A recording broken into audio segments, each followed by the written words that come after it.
Bien, buenas tardes, hermanos y amigos que nos ven por este canal. Nosotros queremos una vez más darle gracias a Dios por la oportunidad que Él nos permite llegar hasta ustedes a través de este instrumento.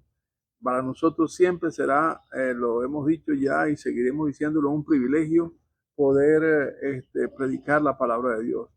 Hoy quiero compartir con ustedes, como diríamos, el último eslabón de la serie que venimos predicando acerca de la libertad de Dios.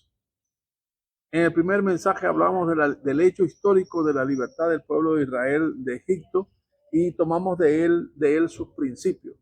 ¿Se acuerdan que en esa oportunidad hablábamos que habían principios? Uno, el primero es de libertad. Dios descendió para liberar al pueblo. Segundo, Dios descendió para darle paz al pueblo. Tercero, Dios descendió para que el pueblo de Dios le conociese. Cuarto, Dios le enseñó al pueblo, o lo libertó, perdón, para que le adorase. Y quinto, Dios lo libertó para que el pueblo fuera testigos, testificasen al mundo de lo que Dios es. O sea, Dios quiere mostrar exactamente lo que Él es a través de aquellos a quienes Él se ha mostrado como Él es. Entonces, el eterno, el gran yo soy, se manifestó en Israel para que Israel fuese como una sociedad, una nación de sacerdotes que predicasen al mundo entero la venida la libertad que está en Cristo y bueno, la venida del Mesías que es Jesucristo. En el segundo mensaje hablamos de esta obra manifestada ahora en la iglesia universal, en la iglesia cristiana, donde Jesucristo también viene a ser ese libertador que recoge aquello que se había extraviado o que está en cautividad. Dios va a traer de los que están en cautividad, donde quiera que estén, como estén, Él los va a sacar de donde están y traerlos, como dijo en Nehemías capítulo 1, al lugar que escogí para hacer habitar ahí mi nombre. Y no es otro lugar, sino la iglesia de Cristo. Y en este tercer lugar, en este tercer mensaje, quiero compartir con ustedes del mismo pasaje, hacer una alegoría, un símil de cada uno de los personajes o de los escenarios que se presentan. A saber, escogí ocho aspectos, ocho personajes. El primero que todo es Dios. Dios que se manifiesta en una zarza. Dice el ángel de Jehová, ahí se manifiesta. El ángel de Jehová, que es Jesucristo, se manifestó en la zarza, en esa gloria, y no la consumió. El segundo es que Jehová Dios, el Eterno, llamó a Moisés en medio de la zarza, ¿verdad? Y le dijo, mira, Moisés, no sigas, quita el calzado de tus pies porque el lugar que pisa, santo es. Y es Dios que se manifestó en la zarza. Ahora, la alegoría que vamos a hacer ahí es que esa experiencia de la zarza que ardía, mas no se consumía, es Jesucristo manifestado en un cuerpo. La zarza es como el cuerpo. ¿Por qué? Porque la zarza es un arbusto despreciable, un arbusto alrededor del monte de Oré, que era un arbusto común. Cristo se manifestó en carne con un cuerpo común, un cuerpo de pecado, como cualquiera de nosotros. El segundo lugar es Moisés. Moisés somos nosotros, nuestra alma en la cual Dios provocó una cita. Y pongan mucha atención en esta parte. Dios provocó una cita. No es que Moisés andaba buscando una zarza que ardiese. No, no. Dios hizo que una zarza ardiese para que Moisés tropezase en el camino con ella. Y Dios provocó una cita con Moisés. ¿Por qué? O mejor dicho, ¿para qué? Para que Moisés se encaminase en el propósito de Dios. En tercer lugar es Israel. ¿Quién es Israel? Israel es nuestra carne. Israel todavía sigue cautiva. ¿Cautiva en qué? En un estado de corrupción. Todos vemos que como es la consecuencia del pecado es la muerte. Y por eso es que nosotros estamos en nuestro cuerpo envejeciéndonos. Cada día nos vamos envejeciéndonos. Porque la gloria de Dios está, como dice, en una casa de barro, que se va degradando progresivamente. Entonces, ¿quién es Israel en este caso? En la alegoría. Es como, ¿verdad? Nuestro cuerpo, que más adelante vemos que Israel Uno, no podía salir de Egipto por su propio medio, igualmente nuestro cuerpo. Segundo, no quería salir de Egipto. Mejor nos hubiésemos quedado con los egipcios, le dijeron a Moisés apenas se presentó el primer problema. Y entonces nuestro cuerpo también reacciona así, como dice Pablo allá en Gálatas 5:17. Encuentro una ley en mis miembros que se revela contra la ley de mi mente. Entonces, hay una lucha en nosotros, sí, no porque el cuerpo sea malo, sino porque está sujeto a una herencia corruptible por nuestros padres y por el pecado de Adán. En cuarto lugar es Egipto. Egipto es un matrix, es un modelo, es un sistema, es un mundo, es un cosmos, es una estructura que está organizada para mantener a un pueblo esclavo. Todo lo que hay en el mundo, óigame bien lo que le voy a decir, todo lo que hay en el mundo, todo lo que hay en esta sociedad tiene un propósito, aunque la misma sociedad no sabe qué sea el propósito. Pero todo lo que se conoce como liberalismo o nuevos tiempos o como los quieran nombrar, todo eso conlleva a un sometimiento de cada uno de los elementos de la sociedad, o sea, de los individuos o de la familia. De tal manera que el mundo, que en aquel caso sería Egipto, es el sistema que quiere mantener gobernado o bajo una hegemonía a nuestro pueblo. En quinto lugar es Faraón.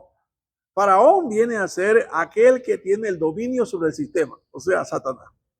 Satanás viene a ser aquel que no quiere que nosotros salgamos o que hayamos salido y quiere de alguna manera, si hemos salido en el alma, también mantener su hegemonía sobre el cuerpo.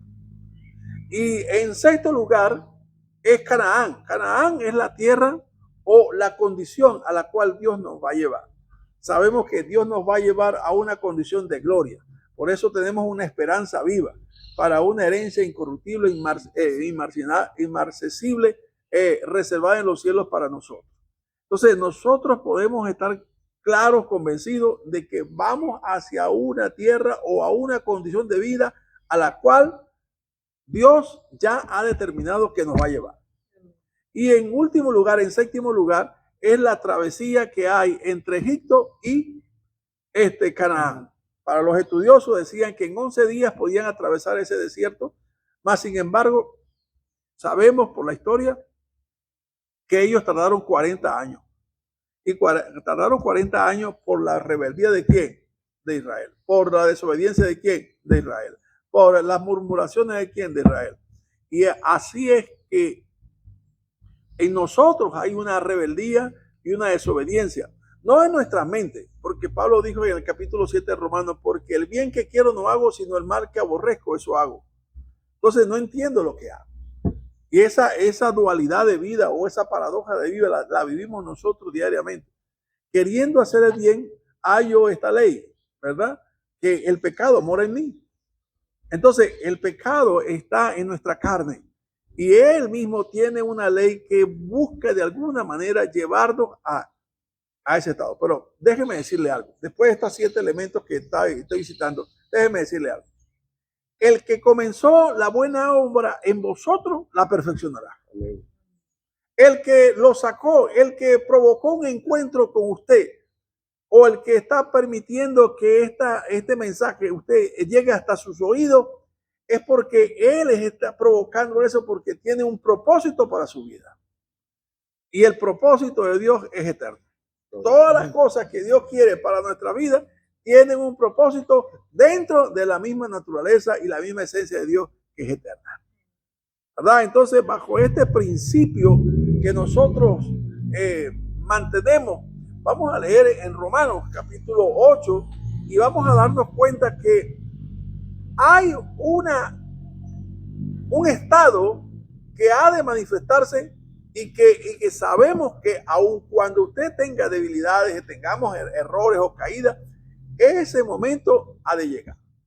Vamos a leer los Romanos 8, 22. Romanos 8, 22. Porque sabemos que toda la creación gime a una, y a una está con dolores de parto hasta ahora. Y no solo ella, sino que también nosotros mismos, que tenemos las primicias del Espíritu, nosotros también gemimos dentro de nosotros mismos, esperando la adopción, la redención de nuestro cuerpo.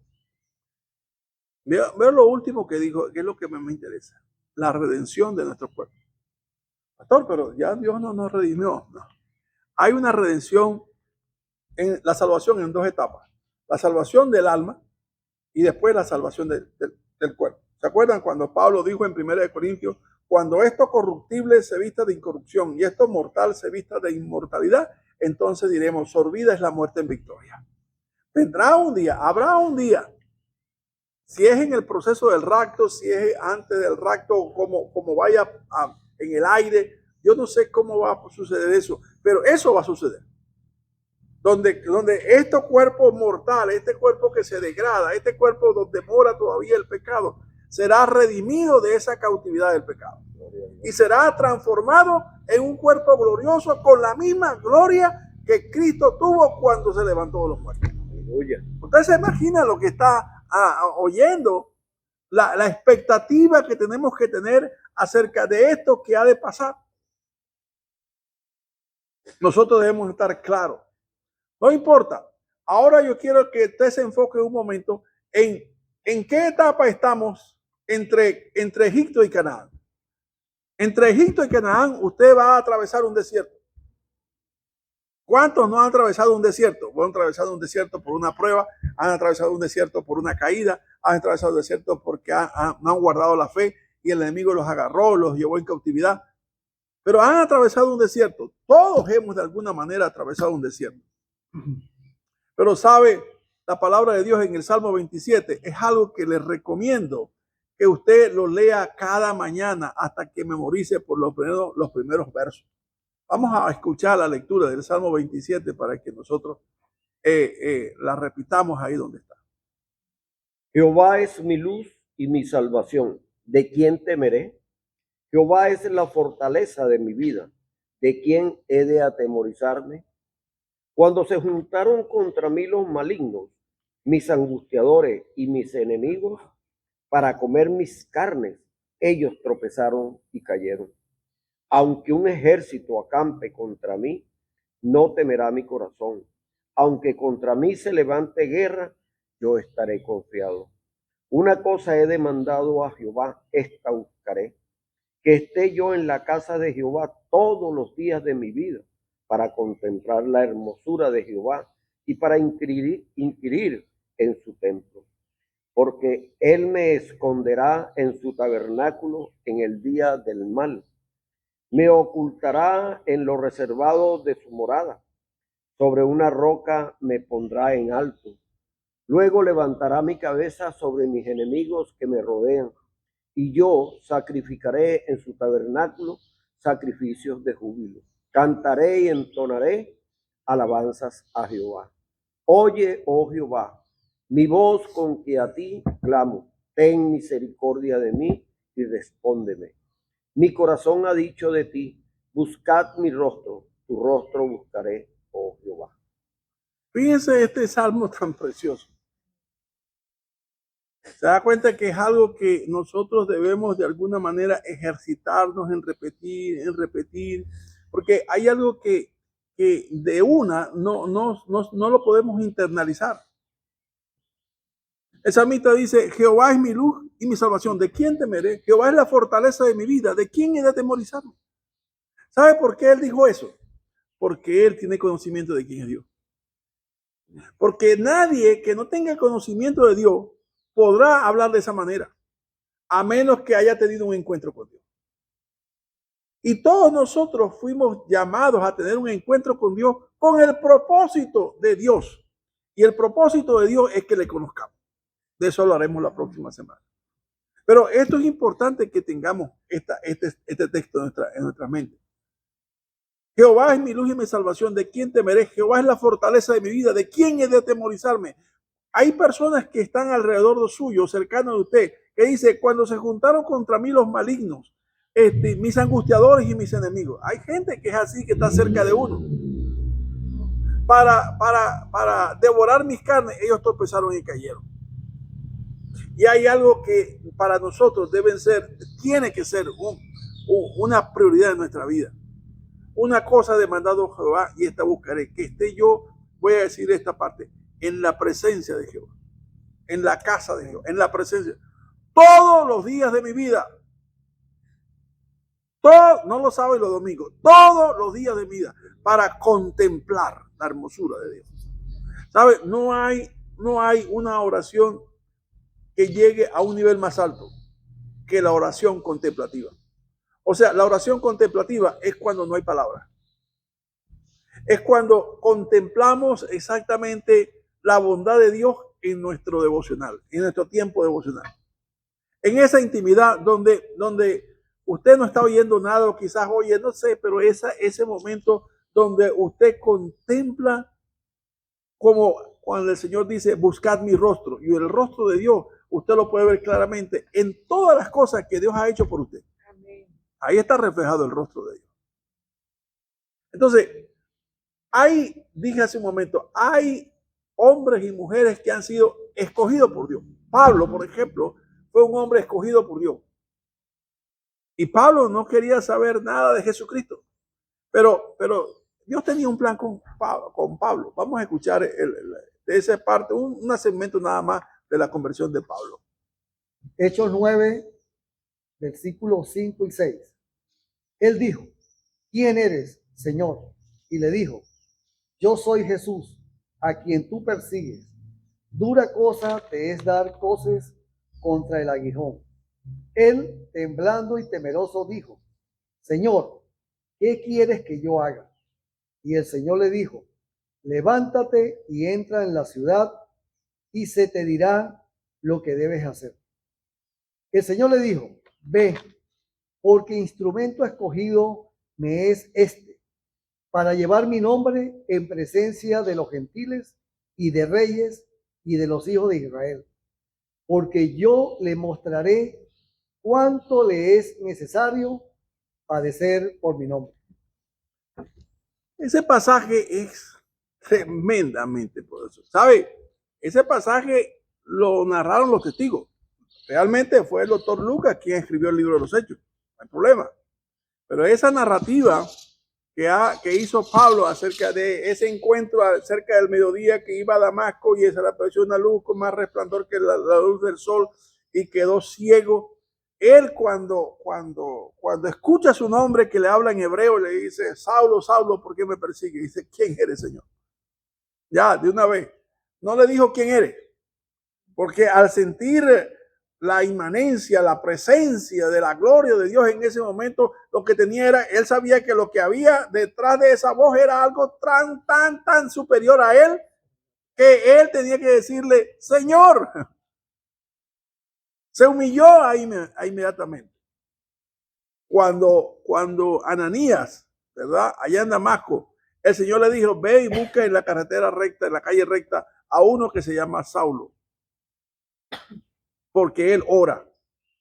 Y Ananías fue y puso su mano sobre él y se le cayeron las escamas que había en sus ojos y pues recuperó la vista. Pero antes de ir, él dijo, Señor, pero mira, ese es Pablo, ese es Saulo, ese hombre es malvado, ese hombre está persiguiendo a los... Quédese quieto, vaya, porque instrumento escogido me es este para llevar mi nombre ante gentiles y ante reyes.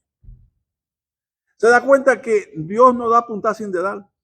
Dios cuando llama a alguien es porque hay un propósito. Dios cuando llamó a Moisés, él tenía un propósito, sacar a su pueblo de la cautividad. Dios cuando llamó al profeta Samuel, lo llamó 3 veces en la noche. Y aunque estaba confundido, Elí le dijo, bueno, la próxima vez que oigas la voz del que te llama, dime, heme aquí, Señor. Dios a cada uno de nosotros se manifestó en algún día y eso no podemos callarlo. Un día en mi vida Dios habló a mi corazón, Dios habló a mis oídos y me dijo, hasta aquí. Y a cada uno de nosotros, pero ese hasta aquí no es para que nosotros nos gocemos en la presencia de Dios y nos recreemos en conocer a Dios. No, también es para que nosotros testifiquemos al mundo de que la gracia de Dios está vigente hoy día, de que el perdón de Dios está vigente hoy día, de que el amor de Dios está vigente hoy día. Y yo soy testigo del amor de Dios y de la gracia de Dios. Son cosas que no podemos callar. No podemos callar. Y vamos a terminar este pasaje No sé en qué camino usted, en qué etapa del camino pueda estar viviendo, pero el Salmo 42 es un salmo precioso que podemos leerlo. Vamos a escuchar un trozo de ese salmo. Salmo 42, versículos 1 al 5. Como el ciervo brama por las corrientes de las aguas, así clama por ti, oh Dios, el alma mía. Mi alma tiene sed de Dios, del Dios vivo. ¿Cuándo vendré y me presentaré delante de Dios? Fueron mis lágrimas mi pan de día y de noche, mientras me dicen todos los días, ¿dónde está tu Dios? Me acuerdo de estas cosas y derramo mi alma dentro de mí, de cómo yo fui con la multitud y la conduje hasta la casa de Dios, entre voces de alegría y de alabanza del pueblo en fiesta. ¿Por qué te abates, oh alma mía, y te turbas dentro de mí? Espera en Dios, porque aún he de alabarle, salvación mía y Dios mío. Tremendo pasaje. Obviamente que el autor tiene que ser el rey David. El rey David, a todos nos gusta, ¿verdad? ¿Quién no sale gozoso de un culto el domingo? Es difícil que alguien salga triste.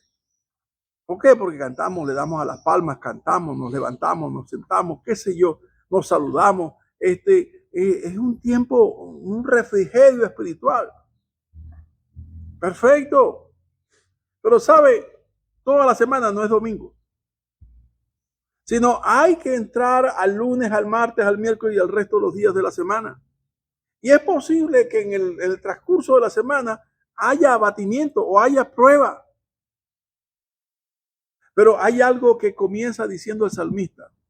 Y dice, como el ciervo brama por las corrientes de las aguas, así clama por ti, oh Dios, el alma mía. Mire, el hombre de Dios, la mujer de Dios, tiene que tener deseo de Dios. Tiene que tener anhelo de Dios. Tiene que tener una búsqueda de Dios. Buscad mi rostro, dice el Señor. Tiene que haber eso. Porque en el mundo, dice el Señor, tendréis aflicciones, pero confiad, yo he vencido el mundo. El mundo no es generoso, es adverso. Acuérdese, el mundo es Egipto. El mundo quiere verlo sometido y que usted haga lo mismo que ellos hacen. Y usted es rechazado, ¿por qué? No porque haga malo, sino porque no hace lo que ellos hacen. Y aunque usted se abate en algún momento, hay alguien dentro de usted que le dice, su conciencia le dice a su alma, al resto de su ser, le dice, ¿por qué te abates, oh alma mía? Porque te rechacen, a él lo rechazaron primero. ¿Por qué te entristece? Espera en Dios, porque aún he de alabarle, salvación mía y Dios mío, mi Dios en quien confiaré. Eso es lo más hermoso que un alma que haya tenido un encuentro con Dios puede decir, yo confiaré en ti hasta el final. Como dijo aquel siervo Job, dice, aún en las cenizas de mi hueso, yo esperaré en Jehová. Que el Señor bendiga su palabra en sus corazones, donde quiera que está y donde quiera que está. Si usted recibe esta palabra con gozo, déle una alabanza a Dios. Dios le guarde.